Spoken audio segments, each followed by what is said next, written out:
This last week, and a couple weeks, well, it's kind of an ongoing saga, but just last week, Trump announced that he's going to declassify the alien files, all the stuff on aliens. What's odd about that is that the same president has also stated that the Epstein files and Epstein is no big deal. Diversion. That's weird. Yeah, it's a little bit odd. How are we going to say that something as big as like the Epstein files and what Epstein was doing is not as big or as important as like aliens? There's some discrepancy here. That directly ties into what I was talking about last week about re-examining our cultural traditions. There are things within our culture that we think are valuable and other things that we think that aren't valuable just based on them having long-standing traditions within our culture. In order to go over and talk about what I'm talking about, we're also going to segue into not being swept up in all of the chaos that I talked about, like that's happening politically. So to start, let's go to Matthew chapter 13.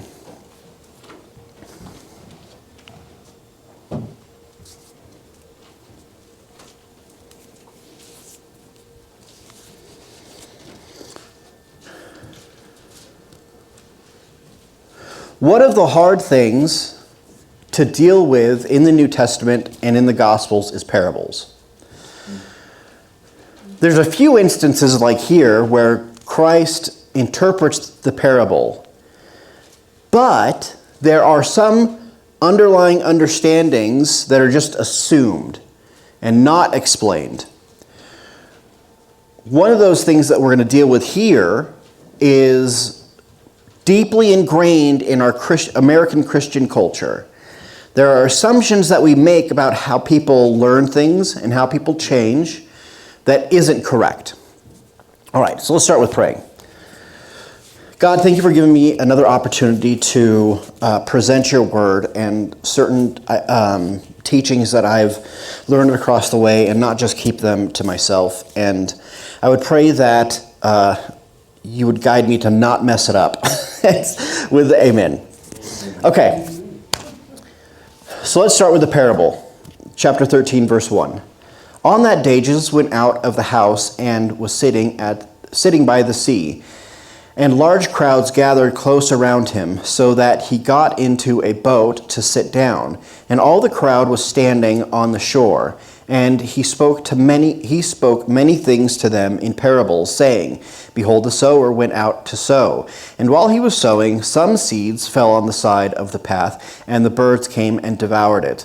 And other seed fell on the rocky ground, where it did not have much soil, and it sprang up at once, because it did not have any depth of soil. But when the sun rose, it was scorched, and because it did not have enough root, it withered. And other seed fell among the thorn plants, and the thorn plants came up and choked it. But other seed fell on the good soil and produced grain. This one 100 times as much, and this one 60, and this one 30. The one who has ears, let him hear. Verse 10.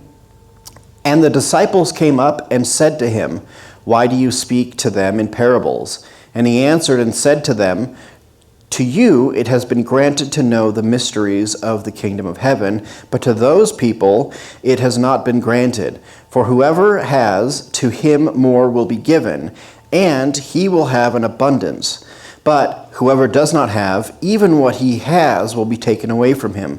For this reason I speak to them in parables, because seeing they do not see, and hearing they do not hear, nor do they understand. And with reference to them, the prophecy of Isaiah is fulfilled that says, You will listen carefully, and you will never understand. You will look closely, and you will never perceive. For the heart of this people has become dull, and with their ears they hear with difficulty, and they have shut their eyes, so that they would not see with their eyes, and hear with their ears, and understand with their heart, and turn, and I would heal them. But your eyes are blessed because they see, and your ears because they hear. For truly I say to you that many prophets and righteous people longed to see what you see, and did not see it, and to hear what you hear and did not hear it. All right. There's a lot going on here because Christ's explanation is as cryptic as the parable. So let's start with the parable itself. Everybody focuses on the seed. Everybody talks about what the seed is. And that's the easy part. The seed is the gospel or truth. It is something given to someone that they are supposed to take in and develop. Right? It's supposed to grow. What nobody talks about is this, well, we talk about it, but we talk about it poorly, is the soil types. When he goes out and casts out the seed, we have three types of ground. We have the stiff, hard ground by the roadside. We have ground that has pre-existing plants that eat the seed and don't allow it to grow. And then we have good seed, right? This pattern of three comes up over and over and over again in the Bible. Not just with the Trinity, but with a lot of things. One in particular is connected to our cultural problem right now. So a long time ago, in a galaxy far, far away, I once talked about this idea of enchantment. And enchantment is kind of what we're dealing with in our culture right now. Now don't freak out, because when I'm talking about enchantment, I'm not necessarily talking about like magic spell stuff, although that does occur. In enchantment, what you'll hear most people talk about is disenchantment. The idea comes from a guy named Max Weber, and Max Weber. Max Weber was a sociologist, and he noticed that as the Enlightenment increased, and scientism increased, and materialism increased, the world became kind of flat with meaning. Or mundane. Mundane is probably a better word. All things started equaling the same value. The apple was as valuable as the rock, right? This is what disenchantment does. Disenchantment flattens everything and means that you have to determine what everything means and its value. This is why 2 weeks ago I brought up postmodernism. Postmodernism was a really strong tool for disenchantment. All right. The second kind of enchantment is a true enchantment. It's the enchantment that returns you to your better and proper state. Christ uses true enchantment in the parables. We'll get into how that works in a second. Okay? The whole idea is about renewal with true enchantment. Renewal to its proper place. The third type of enchantment is a perverse enchantment. Now, it's perverse because evil is not the opposite of good. Evil is a perversion of good. And so with perverse enchantment, the whole operation is focused on oppressor and oppressed dynamics. Whenever you're dealing with somebody who's using perverse enchantments, what they're trying to do is make you under them. They're trying to get power over you. Now, postmodernism isn't a perverse enchantment, but AI is, and the tech bro companies are. Because what they're doing is they're trying to get you to use their product so that you give them all your information and that you become reliant on their service, right? It's all about making you dependent on them and giving them power. This happens in politics also. Okay, so let's stick with the three. This three comes up in another place, and this phrase that's at the end of the parable, the one who has ears, let him hear, also is in Revelation. So let's go. Revelation chapter 3, verse 14.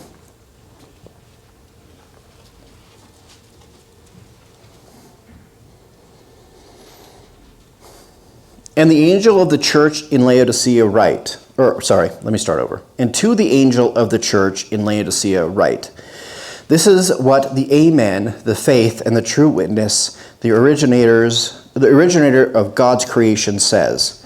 I know your work, that you are neither you are neither cold nor hot. Would that you were cold or hot. Thus, because you are lukewarm, and neither hot nor cold, I am about to vomit you out of my mouth. Because you are saying, I am rich, and have become rich, and I have need of nothing, and you do not know that you are wretched and pitiable and poor and blind and naked. I advise you to buy from me gold refined by fire, in order that you may become rich, and white clothing, in order that you may be clothed, and the shame of your nakedness may not be revealed. And eye salve to smear on your eyes, in order that you may see. As many as I love, I reprove with discipline. Be zealous, therefore, and repent. Behold, I stand at the door and knock. If anyone hears my voice and opens the door, indeed I will come in to him and dine with him, and he with me. The one who conquers, I will grant to him to sit down with me on my throne, as I also have conquered and have sat down with my Father on his throne.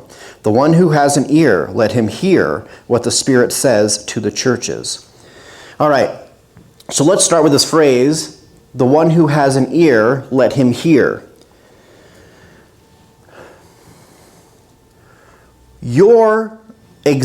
How you live has many layers of participation layered onto it. You are not just your physical body. You have an internal thought process, right? You think to yourself. You also have something a little bit higher than that, where you are participating in thinking. Okay, I'm going to say something crazy, but I'm going to clarify it, so strap in. You also participate and think with other people at that higher level. That's what happens in play. When you have kids on a playground, and they're all swinging, and all of a sudden they turn into superheroes. Right? That's that higher level. They are not obeying the material world of reality where you're not Superman, you're not Batman, you're not fighting the Joker, but yet they transcend into that higher space and are playing in like a non-material world with the material as a sort of tool, right? It's like a stage. The swings all of a sudden become like vines, or the slide is some sort of like transportation device to get you to the next, you know what I mean? You've all seen it with kids playing. What happens though is as we get older, we disconnect from those higher layers. And it's not age related, it is the age of our time related. Our world is in that disenchanted space where everything is flat and mundane. Everything has an equal value. And so you have to determine what's meaningful to you, and you have to hope that somebody else thinks that that's true too and doesn't start taking the things that you value away. Right? This is what happens in the parable with the sower with the hard ground. That hard ground is an unimaginative space. Play does not happen there. The only thing that happens there is what is. It doesn't have any malleable quality to it. It's solid. It's locked in. There is no change. Right? That's also what happens with disenchantment is that you forfeit your right to take control over what's happening to you. You just kind of let whatever happens, because even if I decide that I want to do whatever, it's not up to me anyway, right? That sort of attitude happens in a disenchanted world. The other thing that's happening in hard ground is what we see in Exodus with Pharaoh and his hard heart. Now, I've talked about this lots and lots of times, is that in Exodus, when it says that Pharaoh hardened his heart, the word hardened is identical to the word in the Ten Commandments when it says, honor your mother and father. That word honor is the same word as harden. So in Exodus it says, Pharaoh hardened his heart.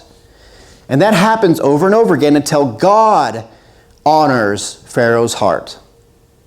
And this is what happens with that hard ground, is that your deceitfully wicked heart starts generating these imaginations and starts interpreting the world in a certain way that your ground gets harder and harder and harder and harder.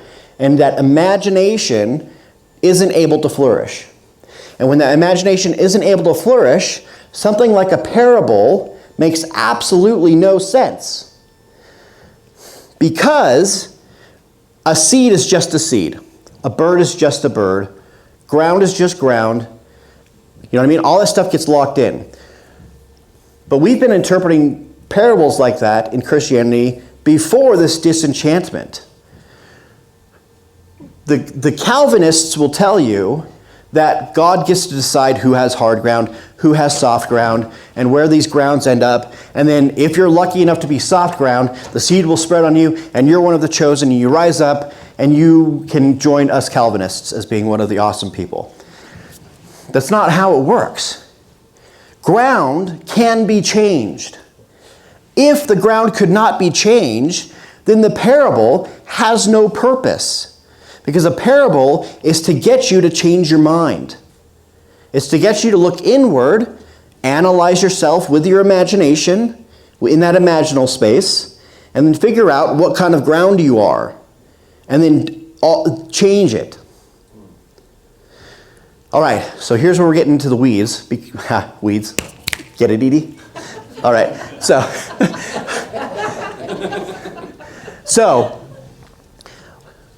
in order to examine what kind of ground you are, you have to know how strong your imagination is.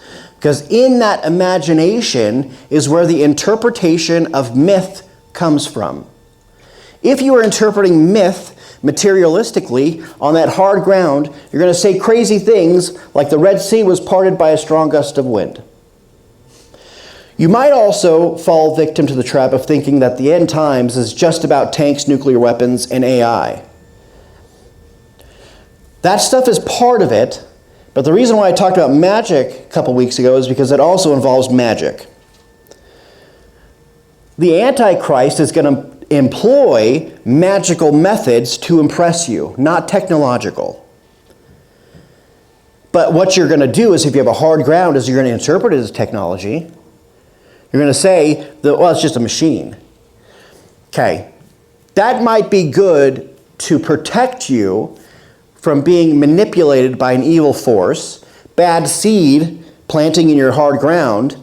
But when you harden like that, good seed can't plant in that ground either. You have to loosen up the soil so that you can get the good seed. And then from there, you have to decide which seed is good and which seed is bad. Right? Okay, so let's go back to the parable. Matthew 13.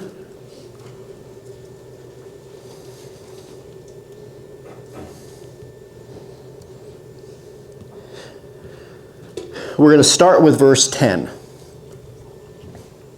And the disciples came up and said to him, "Why do you speak to them in parables?" And he answered and said to them, "To you it has been granted to know the mysteries of the kingdom of heaven, but to those people it has not been granted. For whoever has, to him more will be given, and he will have an abundance. But whoever does not have, even what he has will be taken away from him. For this reason I speak to them in parables, because seeing they do not see, and hearing they do not hear, nor do they understand. With reference to them the prophecy of Isaiah is fulfilled, that says," okay, before we get to the prophecy, there's a lot of back and forth double speak going on here from Christ. Because he'll say something like, "Him who has nothing, everything will be taken away." You're gonna take all the nothingness away? No. We have two things going on here. There are two ears, there are two eyes, right? There's a layer, like I talked about before, going on here.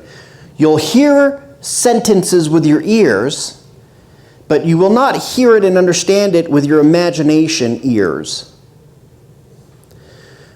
When a kid goes to another kid and says, "Hey, you want to play Cowboys and Indians?"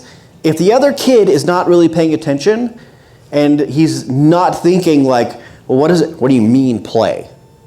Well, how are we going to play cowboys and Indians? Because you have to, in order to be a cowboy, you've got to get a lot of stuff to be a cowboy, right? If I'm going to be an Indian, I probably have to be born a little bit differently than I am now, and probably, right? And so that is the type of imagination difference we're talking about. Kids don't have that problem. When you tell a kid, hey, let's play, blah, blah, blah, they're like, yeah, let's do it, right? And then they just go. When you're disenchanted and your imagination is removed from you or hardened, a lot of stuff gets in the middle.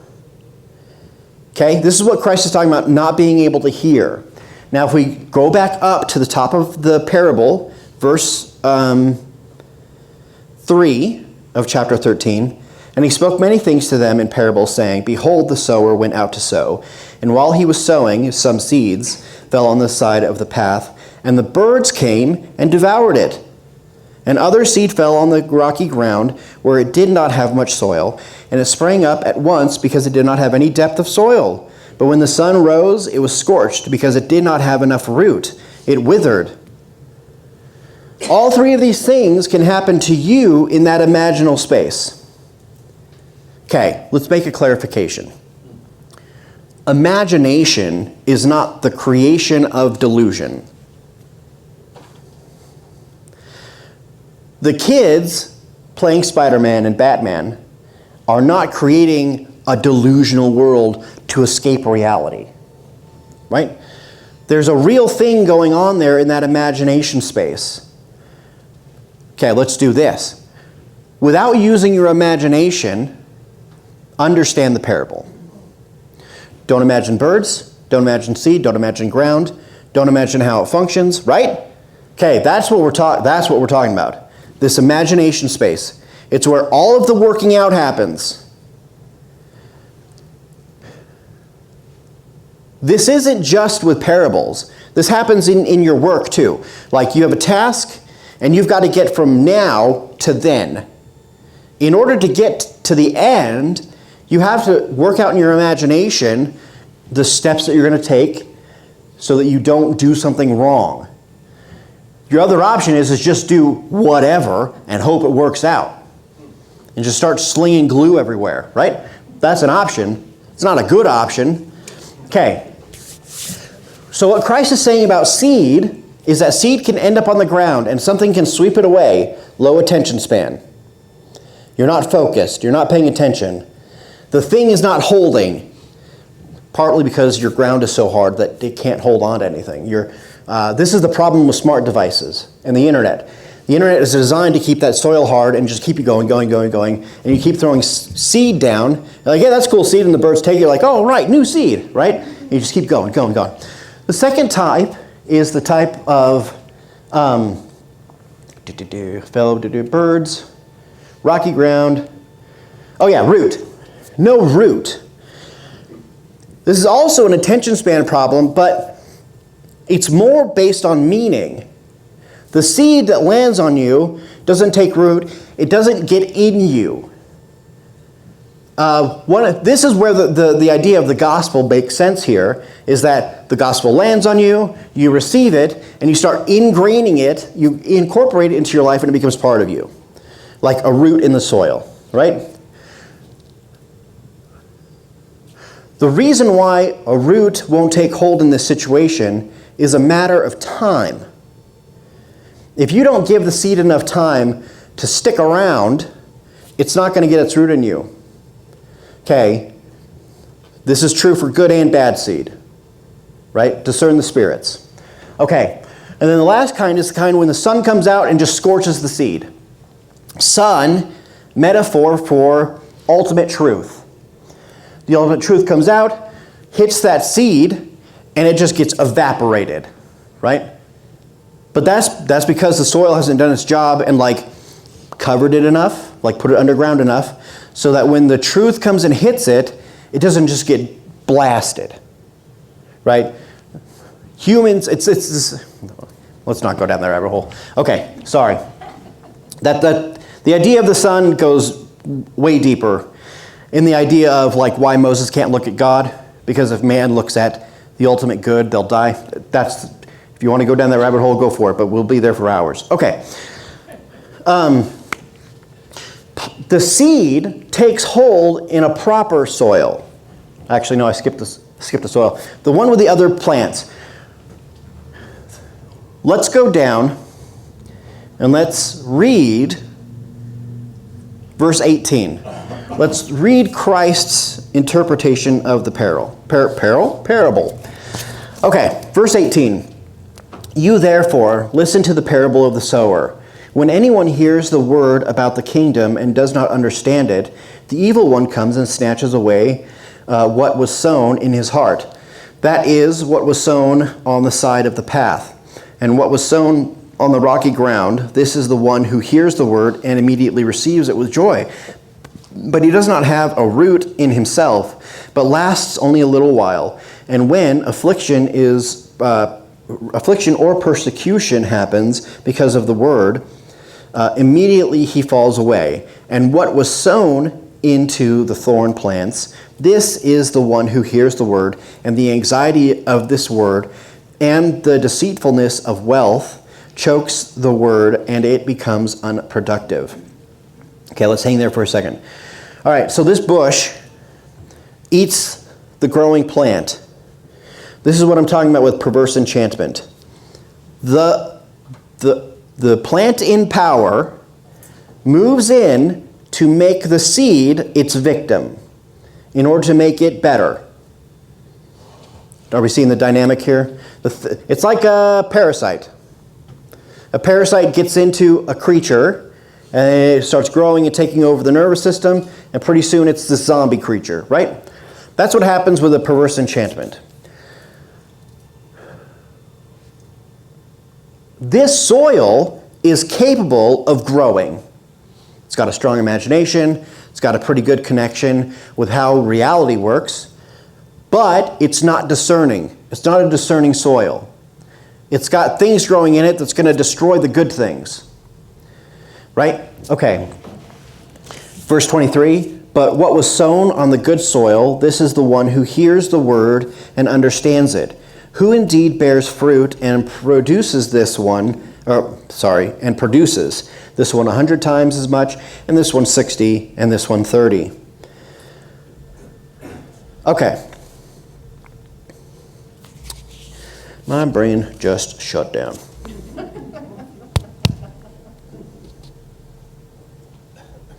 All right, let's jump up to verse 16 after the prophecy. But your eyes are blessed because they see, and your ears because they hear. For truly I say to you that many prophets and righteous people longed to see what you see and did not see it, and to hear what you hear and did not hear it. All right, so the reason why I stick on myth, storytelling, the imagination, and fantasy so hard is because of this this conundrum of the Old Testament. Later on, Paul will talk about the lineage of Abraham through faith, that to Abraham righteousness was accrued because of his faithfulness to leave the land of his father, right? They locked onto an idea without having a materialistic proof. To them, it was a myth. Not myth as in like made up story, but myth as in like mythical. It's a higher version of legend, right? To them, this promised Messiah was a thing that is going to happen, and when it happens, it's going to be super awesome, right? That happens in that imagination space. When the seed of the coming Messiah plants on their ground and starts growing, the idea that comes from that seed, all the ideas that come from that seed, dictate how they're going to live their life and in which direction. When somebody hears something like the gospel, that seed, and it's good soil, it's good imaginative soil, it plants from that idea that a God condescended into human form, lived a life to prove that he was God, died on the cross, then rose again, died on the cross for our sins, rose again in 3 days, went into hell, saved the captives, grabbed the keys of death, then left to prepare us a place. When that gets roots and it ingrains in your imagination, and you start playing with it, and you're like, well, actually it can, I can see how it can happen, right? That playing with it grows it. And when it grows, it changes how you act. Okay, let's take this at a different angle.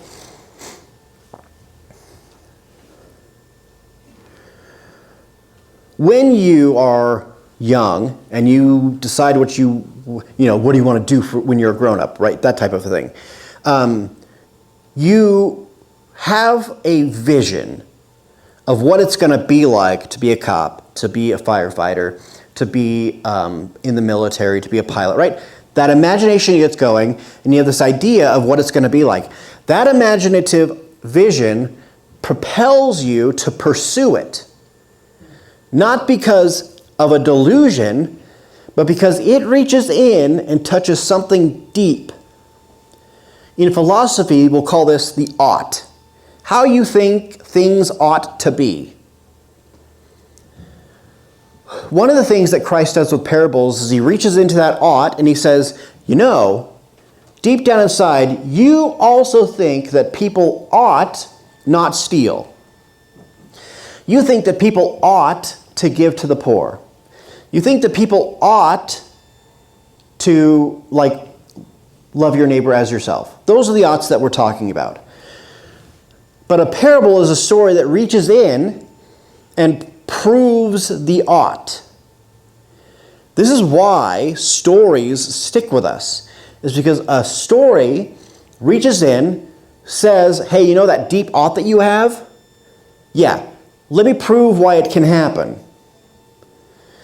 We like the Luke Skywalker story because some nobody farm boy can meet a wizard who's going to take him to fight the evil empire. Because we want somebody to do that. Right? So when Christ says, this type of soil is going to, you guys hear that buzzing? It's driving me insane because it's me. That soil that Christ is pointing you to, he's not pointing it to you to make you feel bad for being hard soil. Well, yes, but it's not a condemnation. He's saying you can become that soil. How many times did the disciples go to Christ and say, why did you do this? Why did you do any of this? And he's like, oh, let me explain it to you and get your imagination going again. Right? That's the whole movement process that is going on with Christ. Malcolm Dwight has a book called Lifting the Veil. And he makes the key distinction that the imagination is a truth-telling faculty. Because of that ought that I'm talking about. Your deeply held oughts inform you the way things ought to be. Because that deeply held ought it's not random, it's from the imago Dei, the image of God that's placed on you. Which is why the Ten Commandments are simply written. Do not steal, because we think you ought not steal. That's why we gravitate to those simple Ten Commandments. Is because they hit us in our oughts. That sounded weird. Anyway, imagination, a story does that. Whenever you're trying to convey an idea to somebody, even if it's just like your vacation, you do it in a story. You say, hey, I went on this vacation, you're never going to believe what happened. Right? That's a story structure. Whenever you want to convey important survival information, you do it in a story structure. You say, I wouldn't do that. I've seen a guy do that one time and it did not go well. Right? That's why Christ is talking in parables.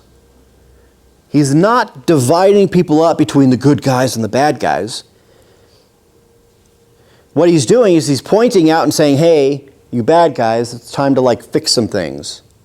It's not like Calvinists say where you're doomed to be in the situation forever and only the good chosen people are going to make it. So which one are you, right? That's ludicrous. Christ is getting your imagination working. And the same thing happens in Revelation. Those who have ears, let them hear. you have to get a right ear for this thing, right? That only works when you chill out a bit. You have to disconnect. You have to take time. You have to, you do the same thing when watching a movie. Well, it used to be that way. It used to be that when you watch a movie, you suck up all the information going through the movie to determine what the movie is saying, and then that's when you enjoy the movie. It wasn't until 80s and 90s when everybody started watching it with their brain shut off. That's not how we suck in information. We suck up information by sitting down, listening very carefully, and then in leisure, we go over it over and over and over again. The same thing that kids do. This is why kids watch the same show over and over and over again. Right? It's the one tape or DVD that keeps getting put in because they want to watch that over and over again, because that's how humans naturally suck in information.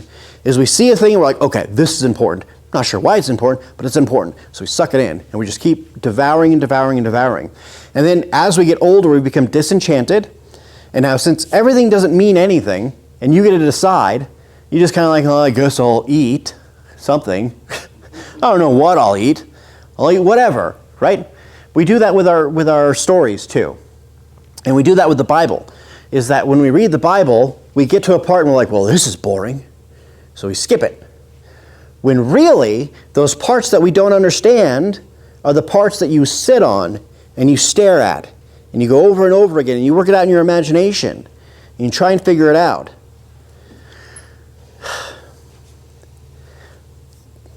In order to break disenchantment, you have to first know how to be in any kind of enchantment. You have to loosen up that soil. Part of the reason why Jesus says and tells people to do charity to the poor is because act of service gets you out of that self space and you start interacting with a deeper part of reality. The same thing happens with a storyteller. A storyteller that wants to tell a story that means something will not write the story for themselves, but will write the story for somebody else.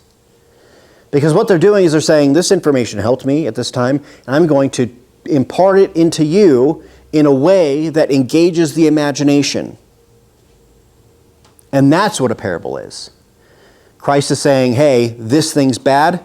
Let's get your imagination working so that you can avoid it. And so that's what's happening with aliens and Epstein.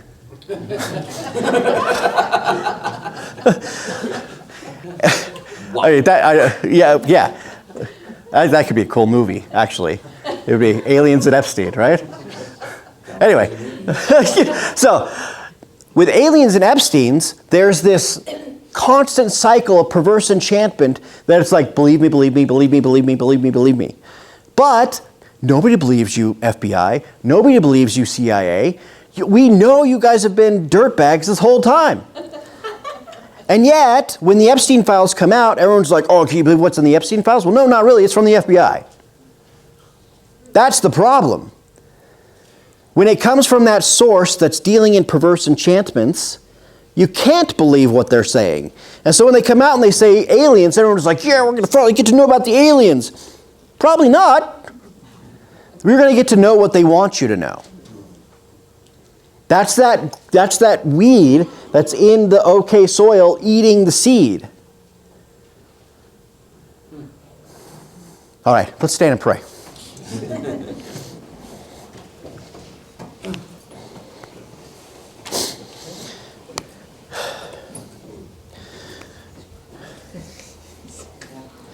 God, I want to thank you for, there's a lot of things, but 2026 has already started as a more upside down world than the past 15. And part of being that upside down, there are a lot of things that are flipping to the positive. I just want to thank you for taking a remnant of people and starting and holding on to this revolutionary idea that you gave us through Christ. And I would just pray that we take that idea and we work through it in our imaginations, and we let the ideas take root, and that we don't get swept away when other entities come in and try and take away the seeds that you've planted. In Jesus' name, amen.